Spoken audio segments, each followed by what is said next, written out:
अस्सलाम वालेकुम वरहमतुल्लाह। अल करीम किचन में आप सबको खुशामदीद। एक बार फिर एक नई डिश के साथ, एक नई रेसिपी के साथ आपकी खिदमत में हाजिर हूँ। आज मैं दम पुख्त कौरमा बनाने जा रहा हूँ। नहायत ही मज़ेदार बनता है, पकाने में भी नहायत ही दिलचस्प तरीका है। जैसा कि स्क्रीन में आप देख सकते हैं, कुछ चीज़ें मैंने रखी हुई हैं, जिनमें गोश्त मैंने 1.5 किलो लिया है। गोश्त को आपने इस तरीके से मोटी मोटी बोटियां कर लेनी है, ज़्यादा छोटे पीसेस नहीं करने। 5 अदद प्याज, दरमियाने से साइज़ के, ना ज़्यादा बड़े ना ज़्यादा छोटे। पाव 1 मटर और 8 अदद आलू। आलू आप 9-10 भी कर सकते हैं। आलू हमने काटने नहीं, ये हमने बिल्कुल साबुत डालने हैं, क्योंकि दम पुख्त कौरमा जो है उसकी स्पेशलिटी यही है कि उसमें आलू साबुत डाले जाएं। मज़ीद दम पुख्त कौरमे को किन किन मसालों के साथ तैयार किया जाता है वो भी मैं आपके साथ अभी शेयर करता हूँ। मेरे साथ ही रहिए और एंड तक देखिए कि दम पुख्त कौरमा किस तरीके से तैयार किया जाता है। माशाल्लाह स्क्रीन में आपको कुछ चीज़ें नज़र आ रही हैं, जिनकी तफसील आपको मैं बताता हूँ। तमाम मसाले मैंने डिशेस में रख दिए हैं। सबसे पहले 3 अदद टमाटर बड़े साइज़ के आपने लेने हैं। आपको अंदाज़ा हो रहा होगा किस साइज़ के हैं। 50 ग्राम अदरक आपने इस तरीके से काट लेना है, जैसे कि मैंने काटा हुआ है, आप बखूबी देख सकते हैं। 4 टेबल स्पून दही के, 1 टेबल स्पून दादर सुर्ख मिर्च यानी मोटी कुटी हुई, पिसा हुआ ज़ीरा 1 टीस्पून भर के आपने ले लेना है। 1 अदद सुर्ख मिर्च जो कि खुश्क हो, उसको इस तरह आपने मोटे पीसीज में काट लेना है। 1 टीस्पून साबुत ज़ीरा, पिसा हुआ खुश्क धनिया 1 टेबल स्पून भर के ले लेना है। 1 टीस्पून नमक, 1 कप कुकिंग ऑयल, और ये कुछ चीज़ें आपको स्क्रीन में नज़र आ रही होंगी। 25-30 आपने काली मिर्चें ले लेनी है। 5-7 दालचीनी के टुकड़े ले लेने हैं। 7-8 लौंग और 2 अदद मोटी इलायचियाँ आपने ले लेनी है। ये तमाम चीज़ें जो हैं, इनको मिलाकर हम दम पुख्त कौरमा आज तैयार करने जा रहे हैं। मेरे साथ ही रहिए और देखिए कि दम पुख्त कौरमा किस तरह एक अच्छे तरीके के साथ बनाया जाता है। जैसा कि आप देख सकते हैं, देगची को मैंने चूल्हे पर रख लिया है और चूल्हे को मैंने ऑन कर दिया नीचे से। सबसे पहले हम 1 कप ऑयल जो है वो देगची में ऐड कर देंगे इस तरीके से।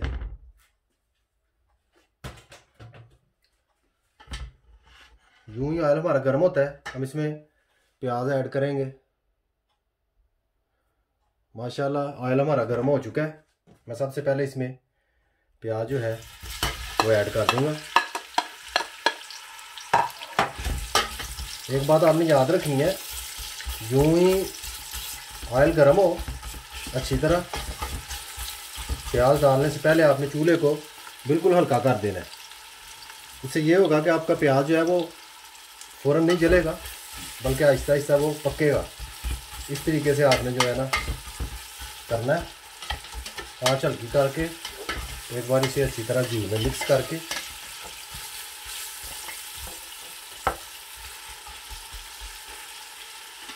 तकरीबन 8-10 मिनट के लिए मैं इसके ऊपर ढक्कन दे दूंगा, ताकि प्याज अच्छी तरह से नरम हो जाए। यूं ही प्याज हमारा नरम होता है, मैं दोबारा आपकी खिदमत में हाजिर होकर फर्दर इसको पकाना शुरू करता हूँ। तकरीबन 7-8 मिनट हो चुके हैं। आज देखते हैं प्याज की क्या कंडीशन है।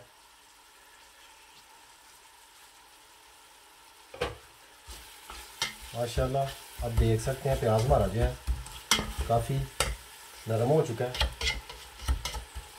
अब हमने प्याज को इसी तरीके से आहिस्ता आहिस्ता ब्राउन करना है, हल्के हल्के से, ताकि प्याज जले ना। इसको हम हाफ ब्राउन करेंगे, सारा प्याज हमने ब्राउन नहीं करना। वो चावलों में तड़का वगैरह लगाना हो तो लोग करते हैं, हम सारा प्याज ब्राउन नहीं करेंगे, सिर्फ हाफ प्याज ब्राउन करेंगे। जो ही मेरा प्याज जो है वो ब्राउन होने के करीब आता है, मैं दोबारा आपको शो ऑफ करता हूँ। और मज़ीद आगे हमने किस तरह दम पुख्त कौरमा तैयार करना है वो भी बारी बारी सारी चीज़ें आपको मैं मुतारफ़ करवाता हूँ कि किस किस मौके पे हमने डालनी है। मेरे साथ ही रहिए और देखते जाइए।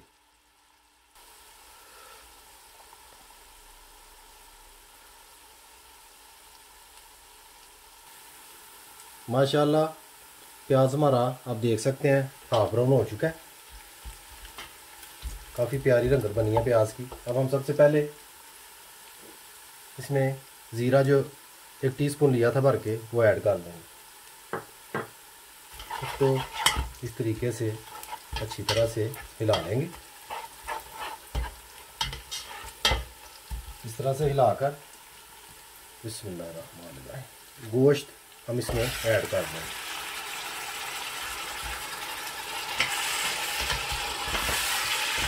थोड़ा सा हिलाकर साथ ही नमक जो हमने 1 टीस्पून लिया है वो भी इसमें ऐड कर देंगे।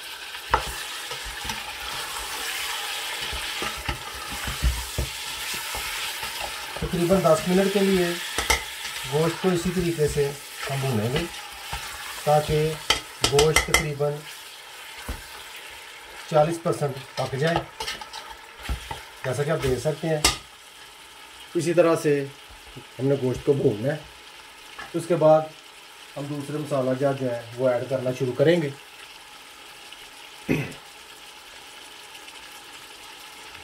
मेरे साथ ही रहिए और एंड तक वीडियो ज़रूर देखिए।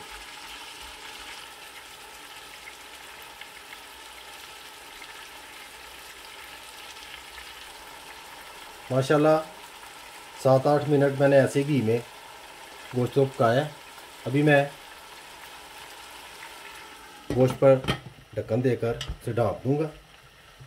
तकरीबन 8-10 मिनट के लिए दोबारा इसको इसी तरीके से मैं ढाँप कर रखूँगा।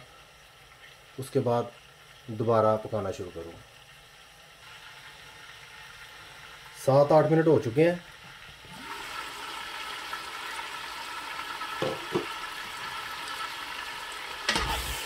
ऐसा आप देख सकते हैं गोश्त ने अपना पानी जो है वो छोड़ दिया हुआ है।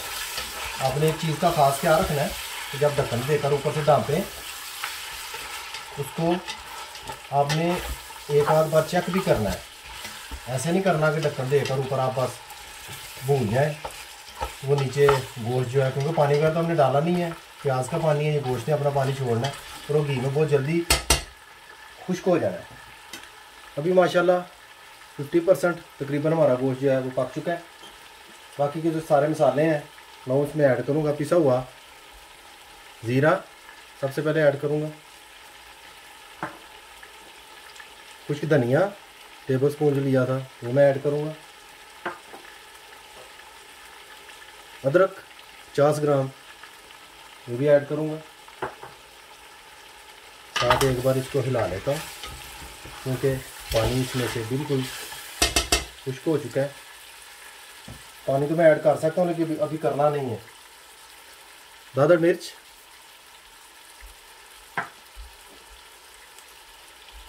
सुर्ख मिर्च साबुत, लौंग, दालचीनी, काली मिर्चें और मोटी इलायची। इस तरीके से आपने बीच में डाल देना, थोड़ा सा इलायची को इस तरीके से तोड़ के। इन तमाम चीज़ों को अच्छी तरह ऐसे हिला लेना है क्योंकि पानी नीचे से खुश्क हो चुका है। इस तरह सारी चीज़ों को हिलाने के बाद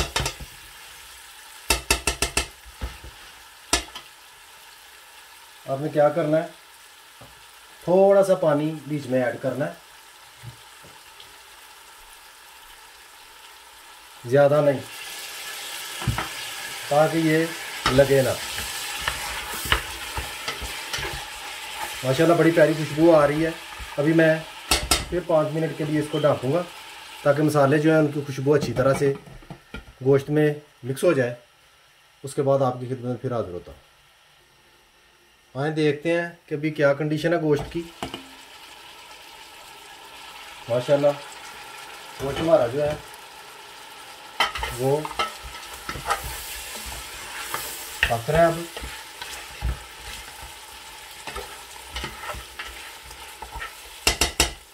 अभी मैं इसमें टमाटर जो है जिनका छिलका मैंने उतार के काटा हुआ है वो ऐड कर दूंगा।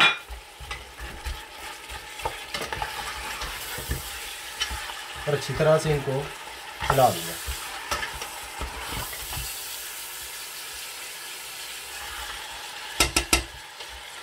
फिर मैं ढक्कन ऊपर देकर 5 मिनट के लिए इसको ढाँप दूंगा ताकि टमाटर अच्छी तरह से मिक्स हो जाएं। आए देखते हैं गोश्त की क्या कंडीशन है। तकरीबन 10-12 मिनट हो चुके हैं, मैंने इसको ढाँप के रखा हुआ था क्योंकि टमाटर जो है उनको अच्छी तरह से मिक्स करना होता है। आपने ये बात याद रखनी है कि हल्दी हमने यूज़ नहीं की, हल्दी इस रेसिपी का यूज़ नहीं है, तो आप भी यूज़ ना करें। दूसरे नंबर पे अच्छी तरह जब टमाटर जो है मिक्स हो जाए, जैसा कि आप स्क्रीन में देख सकते हैं बिल्कुल मलिया मेट हो गए हैं टमाटर, उसके बाद आपने बीच में दही जो है वो ऐड कर देना है इस तरीके से, जो मैंने 4 टेबल स्पून लिया था, और अच्छी तरह से इसको मिक्स कर देना है। मज़ीद इसी तरह से जैसे कि आगे हमने ढाँप कर रखा हुआ था, तकरीबन 10 मिनट तक हम पकाएंगे ताकि कोई कसर अगर बाकी रह गई है गोश्त में तो वो भी दूर हो जाए। 10 मिनट के बाद हम गोश्त को भून लेंगे। मेरे साथ ही रहिए और एंड तक वीडियो को लाजमी देखिएगा। माशाल्लाह 10 मिनट हो चुके हैं। अभी मैं ढक्कन जो है इसको हटा दूंगा और अब गोश्त को मैं तेज़ आंच करके उस पर भूनना शुरू कर दूंगा। आंच को मैंने तेज़ कर दिया ऑलरेडी। इसी तरीके से इस मौके पे जिस तरह गोश्त नॉर्मल घरों में भूना जाता है उसी तरीके से आपने भूनना है अच्छी तरह से। जो ही गोश्त जो है भुना जाता है, दोबारा मैं सारी चीज़ें जो हैं बाकी की वो डालूँगा और आपको भी साथ में ज़रूर दिखाऊँगा। फ़िलहाल मैं इसको इसके भुनने का वेट करता हूँ, पानी खुश्क हो ले और मैं इसको भून लूँ।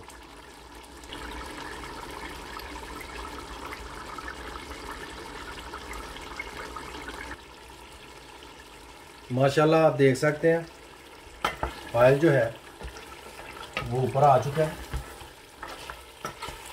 गोश्त हमारा 75% जो है वो पक चुका है। अभी इस मौके पर हमने आलू जो छील कर रखे हुए हैं साबुत, वो इस तरह हम बीच में ऐड कर देंगे। दम पुख्त कौरमे की खूबसूरती इन साबुत आलूओं के साथ वाबस्ता है। आपने इस चीज़ का ख़ास ख्याल रखना है। वैसे तो हर चीज़ जो बीच में डाली है वो अहम है, लेकिन आलूओं का अपना मुकाम है। आपने इस चीज़ को खूब याद रखना है। अभी मैं कुछ देर के लिए आलूओं को इसी तरह भूनूंगा, तकरीबन 5-7 मिनट के लिए, ताकि मसाले में अच्छी तरह ये मिक्स हो जाए।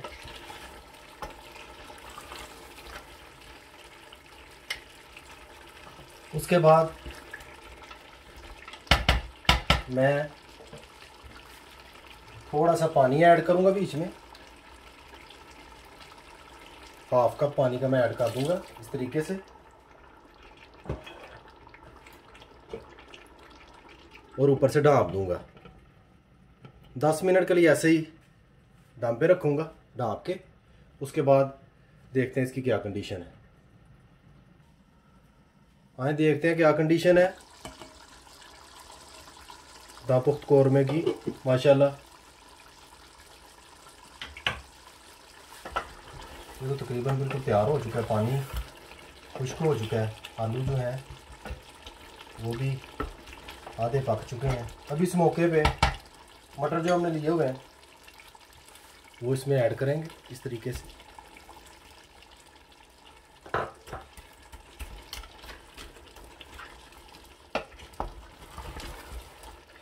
पानी तकरीबन खुश्क हो चुका है। जो ही मटर ऐड करें मौके की मुनासबत से पानी अगर ज़रूरत महसूस करें तो बीच में एक गिलास मैं ऐड कर रहा हूँ इस तरीके से। इससे ये फ़ायदा होगा कि आलू जो है वो अच्छे तरीके से गल जाएंगे, गोश्त जो है वो नीचे भी नहीं लगेगा, जिससे हंडिया का जायका जो है बरकरार रहेगा।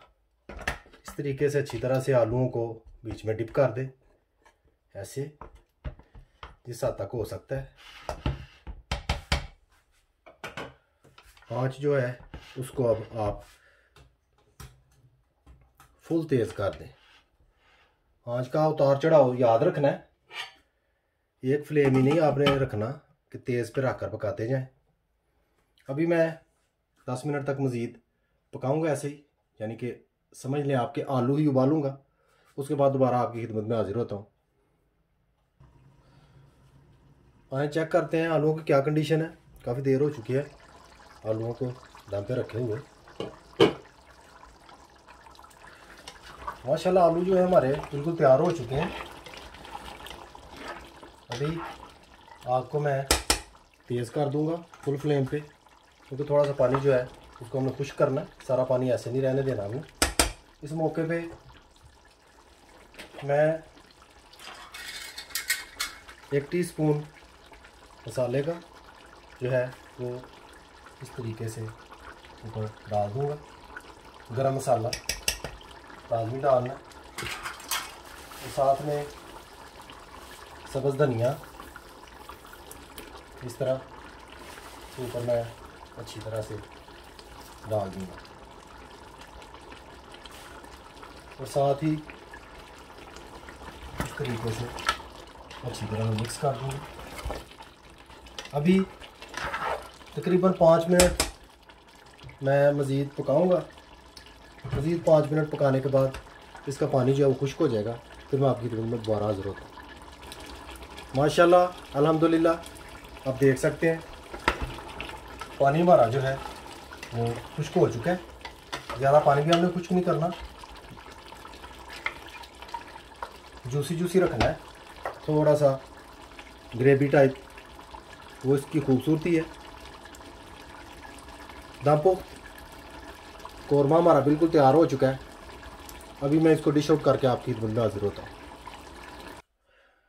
माशाल्लाह अल्हम्दुलिल्लाह अल्लाह के फजल से दापुख्त कौरमा हमारा बिल्कुल तैयार हो चुका है। जैसा कि आप स्क्रीन में देख सकते हैं बहुत मज़ेदार बना है, नहायत ही टेस्टी बना, खुशबू बहुत प्यारी आ रही है। उम्मीद करता हूँ आपको रेसिपी पसंद आएगी। रेसिपी अच्छी लगे, वीडियो पसंद आए, लाइक कीजिए, शेयर कीजिए और सब्सक्राइब कीजिए। बेल आइकन बटन को याद से दबा दीजिए, उससे मेरी हर आने वाली वीडियो आपको वक्त पर मिल जाया करेगी। मुझे अपनी ख़ास दुआओं में याद रखिए। सदा खुश रहिए। अल्लाह हाफ़िज़।